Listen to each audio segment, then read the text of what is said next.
I thought that was never going to end. The boy named Liam complained as he dropped to the ground, breathing heavily. As the last of the lizards vanished, Han walked around to see the various items dropped.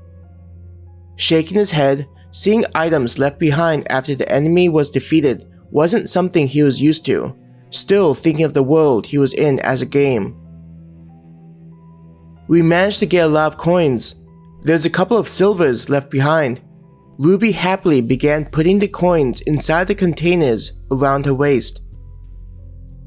Ivy nodded her head, a grin on her face. We're probably going to need to leave the simulation to drop off what we've gathered at the shop. Maybe we can get some higher tiered stones for our weapons. The people they helped were also gathering the items, replenishing items used or damaged during the fight. This was especially the case with the girl named Michelle, who fought using a bow. A quiver filled with arrows was placed on her back, the prior one having its bolts removed and placed into a new one. Han was impressed by the girl's use of the weapon, how she was quickly able to fight off the monsters with her accuracy. It's a reason why this world still feels like a game, with how it's able to strengthen the players as they defeat monsters. Fighting in the arena and diving into the dungeons is likely the best way humanity will survive the rise of the modified humans out in the world. Han thought to himself, nudging a sword with a foot.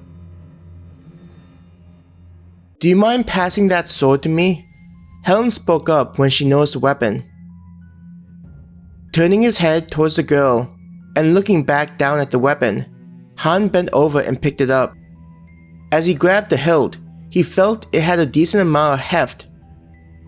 Gripping it, Han turned it about before slicing the air and hearing a satisfying whistle. It's a good blade, Han said to the girl before tossing the weapon over. With practiced skill, Helen snatched the hilt of the sword and spun it. Testing the balance? Jennifer asked. Helen nodded, eyeing his sister before she removed her old sword from the scabbard and used it for the new one. Han could see the old weapon had chips in several areas.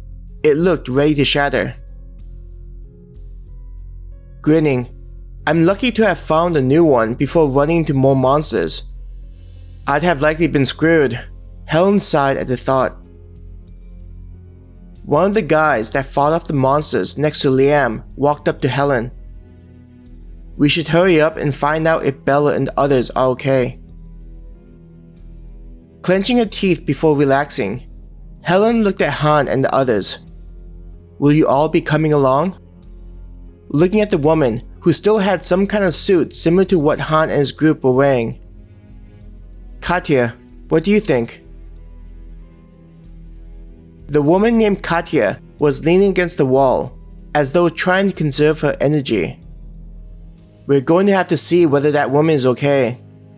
Though I don't care for her that much, I don't like the taste from abandoning them. She closed her eyes. Honey, I think we should go help the others. His mother added in her thoughts to the conversation. Yeah, we still need to figure out how in the world they were able to get in here. I'm sure Becky will want to talk to them when we get out of this place, Jackie said. Jimmy nodded. The captain and the others will need to know about this information. Though we've been using this technology for a while, I feel as though it wasn't until recently we've been learning about the buried secrets left behind by Star Moon. I still can't believe this place was created by that company. Jaehua breathed in slowly. It reminds me of something I heard from the family head. Hina placed a hand to her chin, muttering quietly. When she noticed Jaehua looking at her, Hina gently placed a hand on Jaehua's arm, as though signaling it wasn't the proper time to talk about it. Hearing Hina's words, Han was curious about what she was talking about. Though he never got close to the girl, Han suspected she had some kind of background. The way Jehua and Hina were always together was something he had noticed. Brushing the thought aside, do any of you need to do anything more, or are we ready? The woman Katharina, who was injured, rubbed the wound she had, though it had long disappeared from the red substance drunk. Let's head out now. I can only imagine what else this place has hidden. Taking a look towards the members of his group, each of them nodded in agreement with Katharina's words. Though, those who were part of Katharina's group also looked prepared to deal with anything hiding inside the dark. Han, you should have your family and friends be in the back. I'll have Jackie's comrades, in addition to Vanessa, Liz, and myself, be in the front. Abigail's group will be in the middle. Jimin began strategizing once it was decided they would be taken off. Katharina looked about to say something, but appeared to have changed her mind. Noticing Katharina's body language, we have more experience fighting these creatures. It'll be better for us to be the vanguard and protecting the rear. Jimin spoke in a no-nonsense tone, not appearing sympathetic towards Katharina's and everyone else's feelings. Sighing, no, you're right. We were overconfident about the situation. Katharina's face was distraught as she clenched her teeth in frustration. Han empathized with the woman. He knew how it felt to be powerless, back before he had the powers he was blessed with from some unknown being. Before memories of his past had time to bubble, he pushed them back down into his subconscious.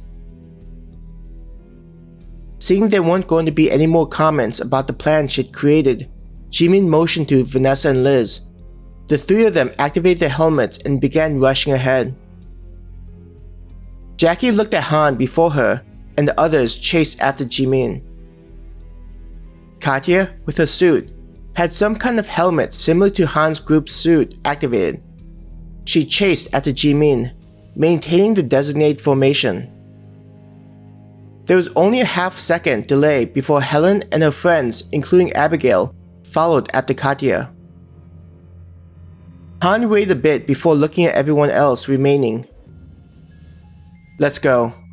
Remember to look out for anything. This floor feels different from the others, and there's still that unknown threat Abigail's group ran into during that night. We don't know if it has any friends and what the attack pattern is like. Han said to everyone. His mother and sister didn't look happy about the unknown. Checking up on Grace and Harmony, Grace had placed a hand on Harmony's shoulder as though lending strength. The secretary from that police station had grown as a person, a lot stronger than before. Ivy and Ruby didn't look eager, but at the same time, they weren't going to hide from the danger. We can do this, Han. Ruby's eyes spoke volumes, her determination shining through her words. As long as we're together, we can do anything. Ivy nodded, backing up her friend's words. Han grinned before activating his helmet. Let's go. Remember not to die and stay alert. We can't afford losing anyone. The key is to bring Abigail and her friends out of this place so we can figure out what's happening.